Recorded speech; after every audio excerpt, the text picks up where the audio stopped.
Hello everyone, welcome back to my channel. तो दोस्तों, जैसा कि मैंने आपको लास्ट वीडियो में बताया था कि मैं अभी आरआरबी क्लर्क मेंस के हर सब्जेक्ट के बारे में आप लोगों से बात करूंगी। सारे ही सब्जेक्ट्स के इंडिविजुअल वीडियो मैं आप लोगों को प्रोवाइड करूंगी ताकि आपको आइडिया लग सके कि किस तरीके के टॉपिक से क्या क्वेश्चन आता है। मैंने लास्ट ईयर में जो हुए हैं पेपर, उनको एनालाइज करके एक जगह पूरे टॉपिक्स आप लोग के लिए नोट किए हुए हैं, क्योंकि कई बच्चों को ऐसे जब बोलते हैं तो चीज़ें नहीं समझ में आती हैं। तो मैंने नोट कर दिया है कि ताकि आपको ध्यान रहे कि किस टॉपिक से क्या आता है। तो आज हम रीजनिंग के बारे में बात करेंगे कि रीजनिंग में लास्ट ईयर क्या आया था, किस टॉपिक से आया था या किस तरीके के क्वेश्चन आते हैं। तो इससे क्या होगा, आपको एक आइडिया लग जाएगा कि आपको किस तरीके की तैयारी करनी है। तैयारी तो आप कर ही रहे हैं, लेकिन अगर आपको ऐसा लगता है इस वीडियो को देख के कि कोई एक ऐसा टॉपिक है या कुछ क्वेश्चन ऐसा है जो अभी रह गया था, तो ये आपके पास अभी टाइम है, उसको आप अच्छे से तैयार कर सकते हैं। तो ये वीडियो ज़रूर देखिएगा। आई होप आप लोग को ये वीडियो बहुत हेल्प करेगी और आप लोग का पेपर भी क्लियर होगा। तो हम रीजनिंग के बारे में बात कर रहे हैं। ये रीजनिंग का मैंने सारे टॉपिक्स नोट किए हुए हैं लास्ट ईयर के कि किस तरीके के टॉपिक कहाँ से क्या क्वेश्चन पूछा गया था।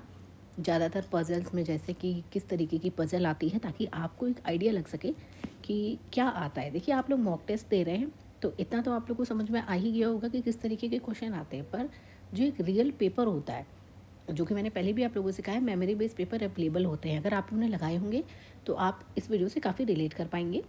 तो उस पेपर में रियल में क्या पूछा जाता है वो आज हम बात करेंगे। तो उससे आपको बहुत एक क्लियर पिक्चर मिल जाएगी कि क्या क्या क्वेश्चन आते हैं। ठीक है, तो आरआरबी क्लर्क मेंस में लास्ट ईयर 2 शिफ्ट थी, तो हम पहले शिफ्ट की बात करते हैं।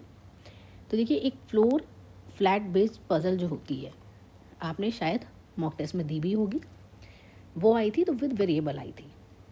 आरआरबी क्लर्क मेंस का पेपर इजी होता है, लेकिन इतने बच्चे वो पेपर दे रहे हैं तो ऐसा तो नहीं है कि एकदम ही हलवा आपको दे देंगे।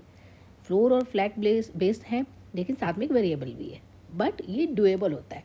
आप लोग इतने टफ एग्ज़ाम दे चुके हो कि अगर आपकी प्रैक्टिस अच्छी है और एक्यूरेसी है तो आप आराम से कर लोगे ये सब क्वेश्चन। फिर इसमें एक एज बेस्ड पजल थी, मंथ बेस्ड पजल है, अनसर्टेन नंबर का एक लीनियर आया था, जैसे कि लीनियर रो में बैठे हैं 9 लोग थे, लेकिन अनसर्टेन उसमें क्या था। देखिए, इसमें क्या करा, लोग दे दिए हैं, लेकिन अनसर्टेन ये था कि कुछ लोग साउथ देख रहे हैं और कुछ लोग नॉर्थ देख रहे हैं। उन्होंने ये नहीं बताया था कि कितने देख रहे हैं। ठीक, इसमें दूसरी जगह ये भी कर सकते थे कि ये पर्सन ना दे, कुछ मतलब टोटल नंबर ही ना दे, अनसर्टेन नंबर, वो भी उस तरीके की भी आपके में सिटिंग अरेंजमेंट आता है। फिर सर्कुलर था, पर्सन विद वेरिएबल था। तो वेरिएबल क्या था, जैसे मान लीजिए सर्कल में लोग बैठे हैं, 8 लोग हैं, 10 लोग हैं, 12 लोग हैं, जो भी हैं, विद वेरिएबल दे दिया कि उनको कोई फूड पसंद है या वो किसी सिटी के है पर्टिकुलर, कोई कलर पसंद है, इस तरीके का वेरिएबल दे दिया। ठीक, तो वो बिठाने में नहीं इतना ट्रिक लगाते हैं, वेरिएबल में ट्रिक लगाते हैं। लास्ट में पूछ लेंगे बी को कौन सा फ्रूट पसंद था, तो उस तरीके के क्वेश्चन इसमें आते हैं। फिर आया था आपका ये सिलॉक्स। सिलॉक्स जो था वो टफ नहीं था, वो प्री लेवल का ही था, तो आप आराम से कर लेंगे। कोडिंग भी टफ नहीं थी, प्री लेवल की थी। कंडीशनल बेस्ड क्वेश्चन आया था, पजल आई थी, कंडीशनल बेस्ड थी। नंबर बेस्ड आई थी, पेयर फॉर्मेशन आया था, जो होता नहीं 1 2 3 4 5 6 ऐसे नंबर दे देंगे, फिर पूछते हैं उसमें पेयर फॉर्मेशन के क्वेश्चन आते हैं, असेंडिंग डिसेंडिंग आता है, मतलब मल्टीपल क्वेश्चन बनते हैं, इसमें किसी भी तरीके का बन सकता है। आप पेयर फॉर्मेशन डाल के सर्च करेंगे यूट्यूब पे, आपको बहुत सारी वीडियो मिल जाएंगी। नंबर बेस्ड में भी है।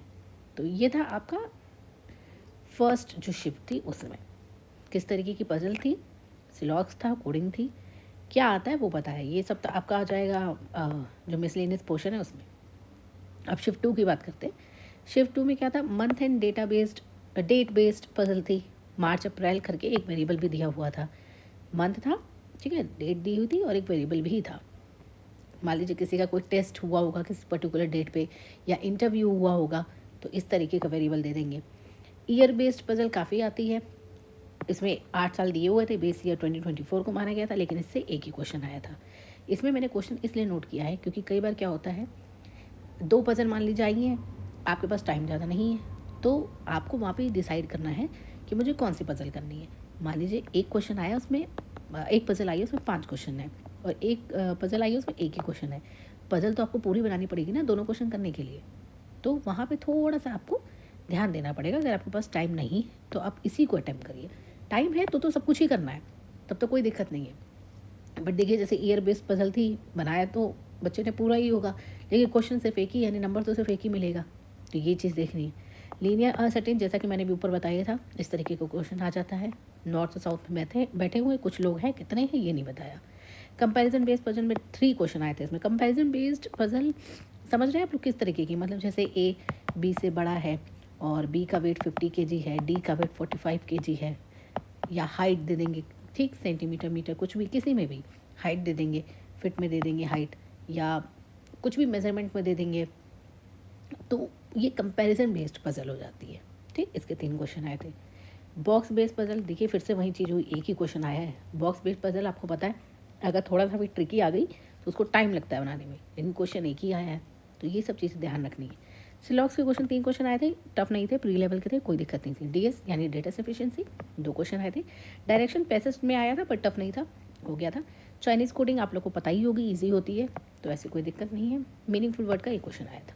ये मिसलेनियस में हो गया, और ये सब आपका, ये पूरा मिसलेनियस, और ये सब आपका पजल और सिटिंग एलिमेंट हो गया। तो ये शिफ्ट 1 और शिफ्ट 2 का पूरा एक तरीके से कह लीजिए निचोड़ कि क्या क्या आया था, सब मैंने यहाँ पे आप लोग के लिए नोट कर दिया है। इसी तरीके का आता है रीजनिंग में, और क्या बाहर से वो पूछ लेगा, वो यही कर सकते हैं, वेरिएबल चेंज कर देंगे, थोड़ा सा वेरिएबल में ही चेंजेस करते हैं ट्रिकी करने के लिए, इससे ज़्यादा और क्या कर देंगे। तो अगर आपने इस तरीके की प्रैक्टिस कर रखी है तो आपको कोई दिक्कत नहीं होगी। ये वीडियो मैं बना रही हूँ तो ये टॉपिक्स आप देखिए, इसमें आपको अगर कोई भी ऐसा एक टॉपिक लग रहा है, मान लीजिए सिलॉक्स लग रहा है, कोडिंग डिकोडिंग लग रही है कि हाँ इसमें मुझे थोड़ी सी अभी कमी है, तो यानी देखिए ये इसमें भी आई है और इसमें भी आई है, तो यानी इसमें आप काम करिए, अभी टाइम है, कोई दिक्कत की बात नहीं है। आगे भी और भी वीडियो आएंगी। मैं क्वांट की इसमें भी बना सकती थी, पर फिर वीडियो बहुत बड़ी हो जाती है और कन्फ्यूज़न ज़्यादा हो जाता है, तो मैं चाहती हूँ कि जो भी बातें हो क्लियर हो एकदम, कोई प्रॉब्लम ना हो आप लोग को। बाकी और कोई भी दिक्कत हो, मैंने पहले भी बताया हुआ है, यूट्यूब चैनल पे ही आप कमेंट कर सकते हैं, या फिर मैंने आप लोगों के लिए जो इंस्टाग्राम अकाउंट बनाया है उस पर आप मुझे मैसेज कर सकते हैं। मैं जितनी जल्दी हो सकेगा रिप्लाई दूँगी। दिन में कई बार पॉसिबल नहीं हो पाता है क्योंकि ऑफिस में होते हैं, काम होता है, बट शाम को मैं आपको ज़रूर रिप्लाई दूँगी। और बाकी जो भी दिक्कत हो आप मुझे बताइएगा, पढ़ाई से रिलेटेड हो या जॉब में कोई दिक्कत आ रही है या कुछ भी ऐसा है तो आप मुझे ज़रूर बताइएगा, ठीक है। बाकी बने रहिएगा मेरे चैनल पे। ये वीडियो उन बच्चों के साथ ज़रूर शेयर करिएगा जिनका पेपर है आरआरबी क्लर्क मेंस का, या फिर उनका इंटरव्यू लगा हुआ है, क्योंकि मैंने अपने चैनल पे इंटरव्यू भी शेयर किए हैं, ठीक है, तो वो भी आप देखिएगा।